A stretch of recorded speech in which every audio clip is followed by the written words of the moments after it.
Hola amigos, ¿cómo están? De nuevo con ustedes. Ahora platicando algo de la Perashá de Vayeshev, que estamos en ella justamente, y la información que nos trae, los secretos que hay detrás de ella, y todo lo que parece que entendemos, pero no lo entendemos. Hay una parte donde empieza la Perashá que dice que los hermanos envidiaron a Yosef y provocaron odio, el cual los llevó a quererlo matar, al final lo vendieron. ¿Cuál fue el detonador de todo esto? ¿Por qué eso? Si estamos hablando de gente tzadikim, gente de muy alta categoría, ¿qué es lo que ellos vieron? ¿Qué sintieron para poder llegar a ese punto? Realmente en la Perashá están todos los secretos y lo podemos ver luego que dice ahí que Yosef era Ben Zekunim de Jacob. ¿Qué quiere decir Ben Zekunim? Ben Zekunim quiere decir el hijo de su ancianidad, por un punto, por la parte traducción directa. Pero la palabra Zaken entre nosotros en la Perashá se usa como sabio, como anciano. Como podemos ver nosotros en la Perashá, que Dios le dice a Moshe, junta 70 ancianos para que entre ellos puedan juzgar al pueblo de Israel y dirigirlos. La palabra ancianos entonces quiere decir sabios. Sabios. ¿Por qué sabios y por qué ancianos? ¿Cuál es la diferencia? Hay un dicho que es muy famoso, que más sabe el diablo por viejo que por diablo, o sea que la persona aprende a ser sabio de acuerdo al tiempo que va pasando, que va transcurriendo en su edad y adquiere experiencia, eso lo hace ser sabio, siempre y cuando aprenda de la experiencia. Y realmente es lo que hace la vida en nosotros, aprender la experiencia. Ahora, ¿qué es lo más anciano que hay en la vida, en el mundo? Lo más anciano, lo más viejo que hay es la Torá. La Torá está escrito que fue creada inclusive 2000 años antes de la creación del mundo. O sea que es más viejo, es más vieja que el mundo de la Torá. Viene la palabra Orá, que dice enseñanza, y la persona aprende cosas de ella para poder alumbrar. Orá, que dice alumbrar a los demás. Como decimos también en México, alúmbreme maestro con sus conocimientos, que dice que el conocimiento es una luz que tenemos dentro y que hay que aprovecharla. Ok.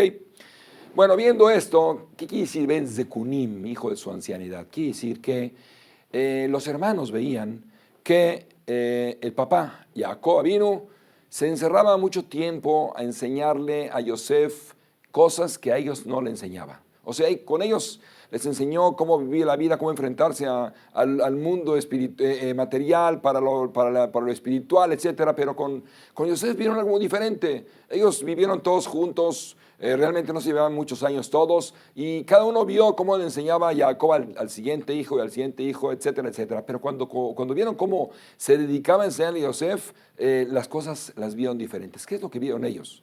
Vieron que él era como su preferido, inclusive está escrito que le hizo una túnica de seda, que hay discusión de Jamín si era una túnica completa de seda, diferente a los de ellos, o era una túnica que nada más en las mangas tenía dos tiritas de seda, que eso inclusive provocó envidia. Ok, ¿qué pasa? ¿Qué es lo que realmente le estaba enseñando Jacob a Yosef que no les enseñó a los demás? Si ustedes se fijan a través de la historia, vemos que Abraham Avinu tuvo dos hijos, tuvo a Ismael y tuvo a Isaac. ¿Qué pasa? Isaac fue el que heredó la parte espiritual de Abraham. Está escrito que Dios le dijo a Abraham, ¿sabes qué? Tu hijo Isaac va a ser el que va a llevar tu descendencia, va a llevar la herencia espiritual, va a ser el escogido para eso. O sea que Ismael fue hecho a un lado. Cuando Isaac se casa, tiene también dos hijos, tiene a Esab y a Jacob. Y así el que fue heredero de la parte espiritual fue Jacob, como está escrito, Ishtam, Yoshev, Ohalim, que Jacob era una persona sencilla, tranquilo, que solamente se dedicaba a estudiar, encerrado en las cabañas del estudio de la Torá, y es el que pudo heredar la parte espiritual, y por lo mismo, ya que Esab no lo logró, pues Esab fue desechado, y Jacob fue el que heredó la parte espiritual, el que fue escogido inclusive por Dios, le dijo, Jacob va a ser tu heredero. Ok. Jacob tiene 12 hijos. Estos 12 hijos se supone que eran los que iban a fundar el pueblo de Israel, las 12 tribus. Se supone, digo, porque hasta ese momento ellos lo suponían igual que nosotros lo vimos hoy en día en el futuro. Pero ellos estaban justamente en el desarrollo. ¿Qué pasa? Cuando ellos ven, los hermanos ven, que Jacob está encerrado mucho tiempo con Yosef y cosas que ni siquiera platica con ellos, entonces dicen, aquí está pasando algo raro, algo muy similar a lo que vivimos anteriormente con nuestros abuelos, y parece ser que Yosef va a ser escogido y nos van a desechar a nosotros. ¿Por qué nos van a desechar? Si nosotros somos buenos, somos gente espiritual, somos gente que lleva la tarea, lleva el camino y el trabajo de nuestro padre y nuestro abuelo, ¿por qué vamos a ser desechados? Eso provocó envidia realmente espiritual entre ellos. Y como eran grandes tzadikim, la envidia los llevó a juzgarlo a él como una persona que llevaba chismes entre ellos y que decían, ¿sabes qué? El que está manejando todo esto es Yosef y merece ser él eliminado y no nosotros, porque realmente nosotros no tenemos nada que ver con el mundo material, nada más que para vivir a través de él y hacer nuestro trabajo espiritual. El caso es que así fue. Realmente, ¿qué es lo que le estaba enseñando Jacob a Yosef? ¿Qué es lo que estaba enseñando? Si así fue, algo había atrás. Nosotros sabemos que nuestros antepasados, nuestros grandes hajamim, y más que nada, Jacob, tenían la capacidad, la categoría de recibir información divina, o sea, una forma de ver las cosas en cada uno. Con ver a una persona podían determinar qué podría pasar con él. Y así, Jacob vio que Yosef iba a tener una vida muy similar a la de él, y una vida muy sufrida, especialmente enfrentarse con un mundo hostil a lo espiritual. Sabemos que en aquel entonces había una yeshiva que se llamaba Shem y Eber, donde estudió Jacob. Shem era el hijo de Noah, y Eber era el nieto de Noah, o el nieto de Shem. El caso es que entre los dos formaron esa famosa yeshiva. Todo el mundo pregunta, bueno, ¿qué estudiaban? ¿Qué Torah? Si no se había entregado la Torah todavía. Realmente la Torah, como dijimos, es un tipo de vida, de enseñanza, cómo vivir en contra de lo material, más bien poder vivir una vida espiritual. Pero hay algo más especial que es, no es lo mismo separarse de lo material, saber llevarlo de lado y llevarlo espiritual, que luchar contra un mundo hostil contra lo espiritual. O sea, es algo difícil, algo diferente. Y pues no todo el mundo tiene que llevar esa lucha, sí, unos más, unos menos, pero alguien el que va a llevar el mundo, va a dirigir el mundo, por ejemplo, en aquel entonces como Yosef, tenía que enfrentarse a eso. Una persona que vive en un mundo totalmente en contra tiene que tener enseñanzas para poder lograr vencer, luchar, zafarse, salirse de esa influencia influencia Y pues no, los hermanos de Yosef nunca tuvieron ese enfrentamiento, esa guerra, pero Jacob veía en él que él tenía que llegar a ese punto. No sé por qué razón, Jacob no sabía por qué razón, pero sabía que él tenía que tener esa enseñanza. ¿Qué pasa? Sabemos de antemano nosotros que Yosef fue vendido como esclavo y llegó a parar a Egipto, y ahí pues se enfrentó realmente contra ese mundo hostil, que era algo totalmente en contra de lo espiritual, era un mundo material totalmente negativo, impuro.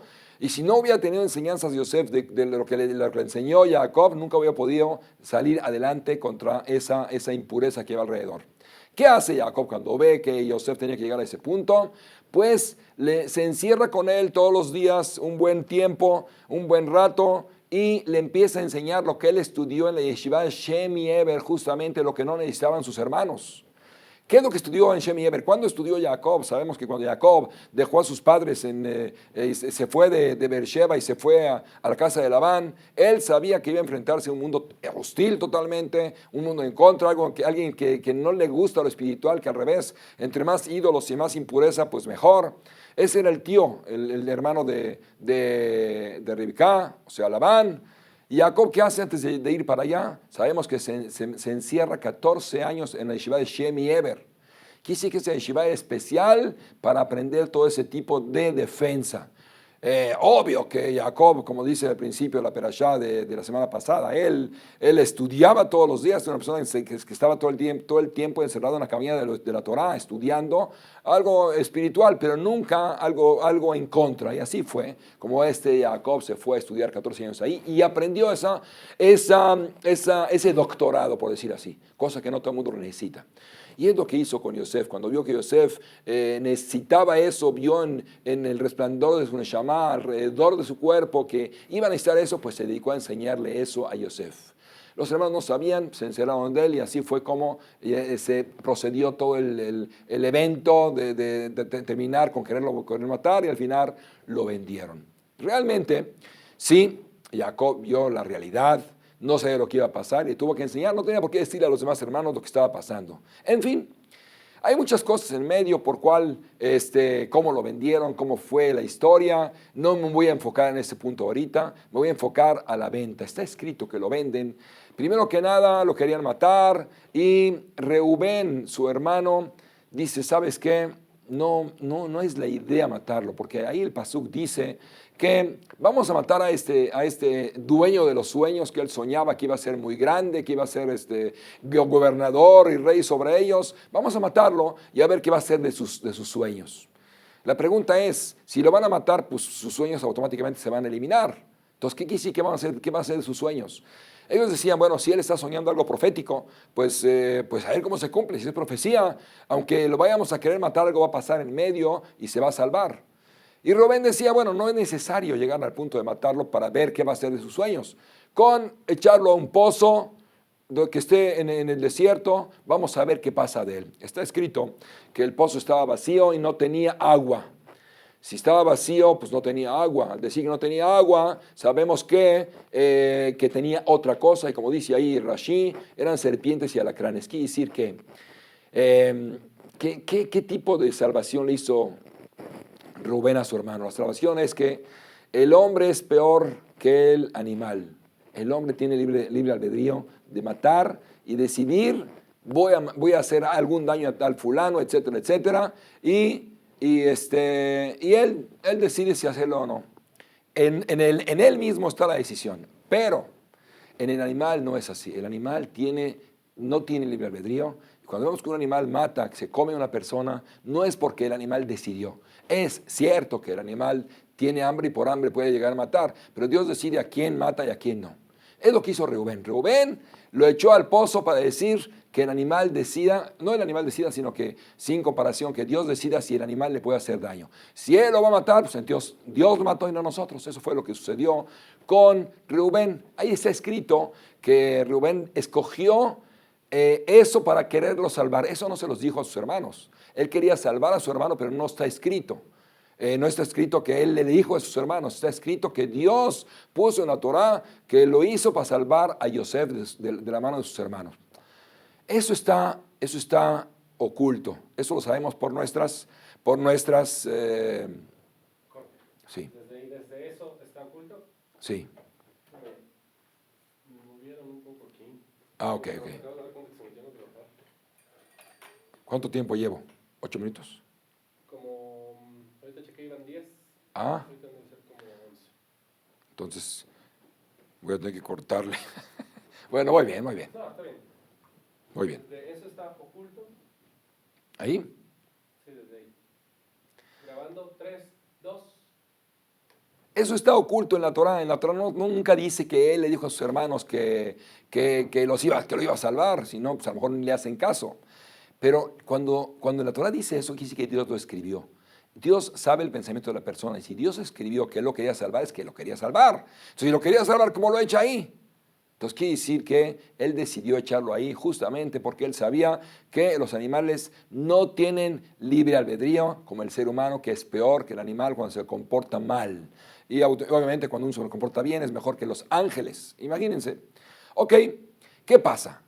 Cuando Reubén se va al otro día y lo venden sus hermanos, está escrito que pasó una caravana de ismaelitas comerciantes y lo venden. Y está escrito que los comerciantes y musulmanes ismaelitas que venían ahí traían en su caravana perfume. ¿Para qué trae eso la Torá? Te subraya ahí, Rashi, que realmente los comerciantes de aquel entonces y en aquella época, y hoy en día el mundo árabe vive del petróleo, y ellos transportaban petróleo desde aquel entonces para vender. El petróleo huele feo. Nada más el que está con el petróleo todo el tiempo es el que puede aguantar dentro de ese ambiente, pero una persona que no está acostumbrada a eso puede hasta puede hasta desmayarse de dolor. ¿Qué pasa? Yosef es vendido y lo suben a una caravana donde hay perfume, no hay petróleo. ¿Qué pasa? ¿Cómo es posible que los árabes de aquel entonces transportaban perfume? Y ahí nos enseña que Dios mide el cobro que le va a hacer a la persona hasta el milímetro, hasta la millonésima de milímetro. Y si Yosef, que tenía que pagar cosas, no tenía que oler mal, aunque va a ser vendido como esclavo, ¿qué me importa si va a ser vendido como esclavo, que vaya a oler un poquito mal el petróleo, que se desmaye? No importa, no pasa nada. Sin embargo, Dios dijo, esto no le toca vivirlo a Yosef, y asimismo, Yosef todo el tiempo estaba oliendo a perfume, es algo que no le tocaba pasar, y así fue. Ahora, ¿qué quiere decir eso del perfume viéndolo del lado de Yosef? Dios le quiso mandar una enseñanza muy, muy buena, muy interesante, muy profunda a Yosef, y Yosef la vio. El ejemplo que traen los Jamim es el siguiente. En una ocasión iban a operar a un niño de X enfermedad, de X cosa, a lo mejor de las anginas, y sus padres lo llevan al hospital, lo van acompañando, y el niño está, bueno, dicen, pues me van a hacer algo, pero mis papás están conmigo. No tengo miedo, mis papás jamás me van a hacer algún daño, nunca van a hablar nada por mí, algo malo. Y así, lo llevan al hospital, llega el momento en que lo van a meter al quirófano, se despiden de él y lo dejan solo con el doctor. El doctor le quita la ropa, lo pone en una camilla y se lo van llevando y lo separan de sus papás. En ese momento el niño se preocupa mucho y dice, bueno, pues ahora sí ya me dejaron solo, ¿qué va a hacer de mí? No hay quien me defienda de lo que me puedan hacer ellos. Y lo van transportando y el niño está preocupado, está sufriendo, más que por la operación que porque lo abandonaron sus papás. Y así, cuando llegan al quirófano, están a punto ya de dormirlo y hay una cortina atrás y el doctor dice, abren la cortina, hay un vidrio y atrás del vidrio están sus papás viendo al niño. El niño cuando ve a sus papás sonríe y dice, realmente no me abandonaron, están conmigo, pero aquí no pueden entrar. Ahora sí, que me duerman tranquilamente, que haga el doctor lo que él quiera, está bien para mí, no hay problema. Y así fue. Yosef sabía que estaba siendo vendido. Imagínense ustedes qué espanto que un niño de 17 años, muchacho, joven, sus propios hermanos, va llegando, de repente le avientan los perros, le quitan la ropa, están hablando de matarlo y él está solo, asustado. Al final de cuentas lo echan en un pozo, al final de cuentas lo venden como esclavo. ¿Qué sintió este muchacho? La verdad, Yosef sufrió mucho en ese momento, fue algo espantoso. Y cuando se van a llevar y lo venden, se lo llevan los comerciantes, se lo llevan los árabes en la caravana de petróleo, empieza a oler a perfume increíble. En ese momento dice Yosef, realmente esto no es normal, quiere decir que no estoy solo. Y Dios está conmigo y Él está dirigiendo las cosas. Y eso fue lo que lo tranquilizó a Yosef desde el momento en que lo vendieron. Y así fue. Ahora, esta perashá normalmente, generalmente, cae en la fiesta de Hanukkah. ¿Qué tiene que ver esta fiesta con la perashá de la venta de Yosef? Algo muy interesante nos trae aquí. En la fiesta de Hanukkah hubo un milagro al descubierto muy fuerte, muy importante, que un puñado de hombres, los Hashmonaim, los Kohanim, vencieron al ejército más preparado de aquella época. Era el ejército que dominaba el mundo, los griegos, los Yevanim.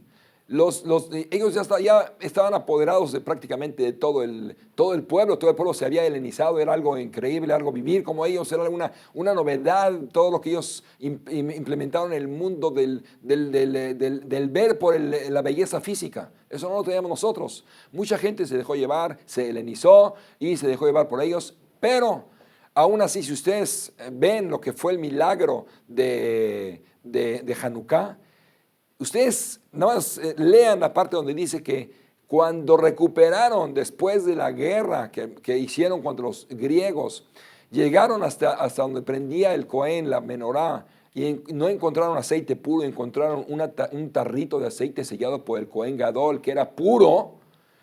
Se pueden dar cuenta hasta dónde llegaron los griegos, que ya tenían apoderado también el Bet HaMikdash, algo que era la destrucción prácticamente del segundo Bet HaMikdash. Sin embargo, ese puñado de hombres vencieron a esa gente desde adentro los sacaron y vencieron, los acabaron. Ese gran ejército griego empezó a acabar su poderío, su imperio, y de ahí se fue para abajo por un puñado de hombres. Ese es un gran milagro. El otro milagro que sucedió es que ese tarrito de aceite que era para un día, lo prendieron y duró 8 días en lo que fabricaban la siguiente partida de aceite que tardaba 8 días. Ok, hubo 2 milagros. ¿Quién vio el milagro de la prendida de Hanukkah? Nadie. Los únicos que podían entrar a aprender la menorá eran los Kohanim. Y a lo mejor al Kohen que le tocaba. Y él decía, ¿sabes qué? Sigue prendida la vela. Y al otro día sigue prendida la vela. Y sigue prendida la vela. 8 días sigue prendida la vela. Es un milagro que nada más se corrió a voces. Que a lo mejor la gente podía decir, ¿sabes qué? Nos engañaron. Es mentira. Sin embargo, lo que vemos aquí es que lo que festejamos, entre comillas, con mayor fuerza y alabanza y fiesta, es precisamente que la vela duró 8 días prendida. La menorá duró 8 días prendida con algo que tenía que durar 24 horas solamente. Eso tiene muchas explicaciones, hay mucho atrás que explicar, mucho adelante, algo muy profundo y muy bonito también. Pero aquí la enseñanza que queremos ver es otra. ¿Por qué los Jajamim, en lugar de decir en Hanukkah festejamos la victoria contra el imperio más fuerte que había en aquella época, que es algo que lo tienen que festejar hasta la fecha, cualquier nación lo haría? Sin embargo, te dice, no, vamos a festejar el milagro que no se vio. Hay un pasú que dice, Sof davar hakol nishma. Al final de todo se va a saber. Todo lo que tú hagas en secreto se va a saber. Todo lo que tú hagas sin que nadie se dé cuenta. Por ejemplo, hiciste algo malo, una comida mala, una acción mala, lo hiciste súper escondidas, todo se va a saber. Dios se va a encargar de que todo el mundo se entere. Y viceversa. Todo lo que hagas escondidas, bueno, lo escondiste, no quisiste que nadie se entere, lo ocultaste, también se va a saber. Eso Dios se va a encargar de que se sepa. Esa es realmente la relación que existe entre la Perashá de Vayeshev y Hanukkah. Reubén, que hizo todo a escondidas, que nadie se enteró, y lo que está escrito ahí, que Dios que Él lo salvó de la mano de los hermanos de que lo mataran, solamente Dios lo puso, los hermanos no sabían, Él sí lo sabía. Sin embargo, nadie lo sabía. Hoy en día tenemos 3,000 años leyendo la Perashá cada año y a veces se comenta en medio del año, otras ocasiones lo escriben en varios libros al respecto, donde Reubén salvó a Yosef. Es algo que estaba oculto y todo el mundo se enteró, hasta la fecha se siguen enterando y se sigue publicando esa noticia. Igual, Hanukkah, ese milagro tan escondido que había de que duraron las velas, 8 días, las velas de la menorá, el aceite de la menorá, 8 días, el milagro escondido. Lo otro, todo el mundo se enteró de la guerra, todo el mundo supo festejar que ganamos, pero lo otro nadie sabía. Es muy importante, dice Dios, resaltar lo oculto, que nadie quiere que se entere, inclusive más que lo abierto, porque lo demás ya todo el mundo lo conoce. ¿Qué aprendemos de aquí? Aprendemos varias cosas. Una de ellas, que no te preocupes lo que te pase en la vida, sea lo que sea, hasta la venta como esclavo, que tus hermanos propios te quieran matar, etcétera, etcétera. No te preocupes, Dios maneja todo en la vida, siempre va a ser para tu bien y para quitarte y limpiarte cosas, siempre para cosas buenas para ti. No hay duda de que Dios lo hace todo. Y la otra, trata de hacer las cosas escondidas, no trates de propagarlo. Dios, si quieres, se va a encargar de eso. Lo peor es presumir de las cosas buenas que haces. Y Dios te va a ayudar a hacer las cosas de mejor manera, con más abundancia en cantidad en todo lo que haces, aumentar misbot, Asim Tobim. De esta manera, seguro, Dios va a mandar la salvación que estamos esperando en Mashiach hoy mismo. Amén. Gracias.